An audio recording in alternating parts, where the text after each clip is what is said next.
Soyez les bienvenus dans cette nouvelle édition des actualités du passé. Nos différents sauts dans le temps nous amèneront à explorer des événements qui ont eu lieu un 28 mai.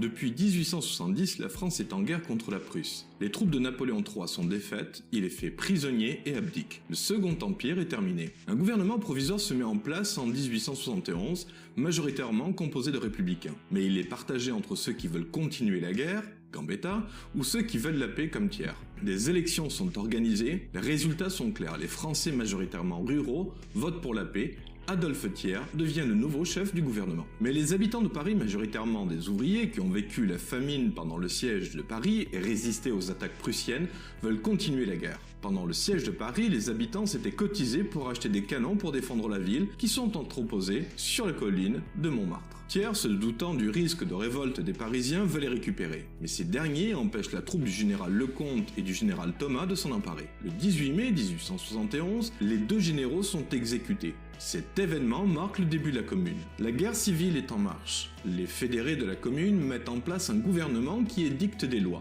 C'est le communisme avant l'heure. Si sur le papier, les Parisiens disposent d'une large troupe suite à la mobilisation des Invalides, en réalité, peu ont l'expérience du combat. Pire, les officiers sont désignés par vote. Ils sont élus plus pour leurs convictions politiques que sur leur capacité à commander la troupe. Du côté des Versaillais, la troupe est aguerrie, les officiers capables. Dans un premier temps, ils encerclent la ville, espérant que cette démonstration de force va conduire les fédérés à se rendre. Peine perdue. Le 21 mai, l'armée régulière rentre dans la capitale par la porte Saint-Cloud. Débute alors la semaine sanglante. On se bat de maison en maison avec acharnement et personne ne fait de quartier. Pas de procès pour les insurgés, ils sont exécutés sur place. La bataille s'achève le 28 mai 1871. C'est au cimetière du Père-Lachaise que se retranchent les derniers combattants communards. Les Versaillais, dirigés par le général MacMahon, sont les maîtres des lieux vers la fin de l'après-midi du 28 mai. Ils fusillent tous les prisonniers contre un mur, appelé depuis lors le mur des fédérés. Cet épisode tragique va être l'un des actes fondateurs du mouvement ouvrier international de la fin du 19e siècle.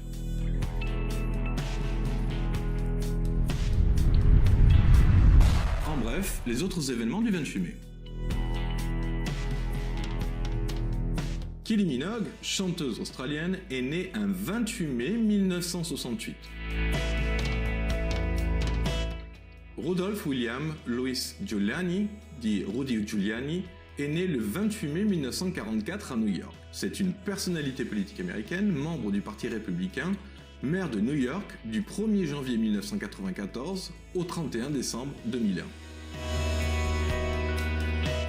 Gaston Lenôtre est né le 28 mai 1920 à Saint-Nicolas-du-Bosc, dans l'Eure. C'est un pâtissier français, chef d'entreprise et auteur de plusieurs livres de cuisine. Et enfin, le 28 mai 1908 marque la naissance de Ian Fleming, romancier britannique. Il est surtout connu pour être l'auteur de James Bond, dont certains faits seraient inspirés de sa propre expérience au sein des services secrets britanniques. Alors, merci d'avoir suivi ces actualités du passé. Et permettez-moi de vous souhaiter à toutes et à tous une magnifique journée.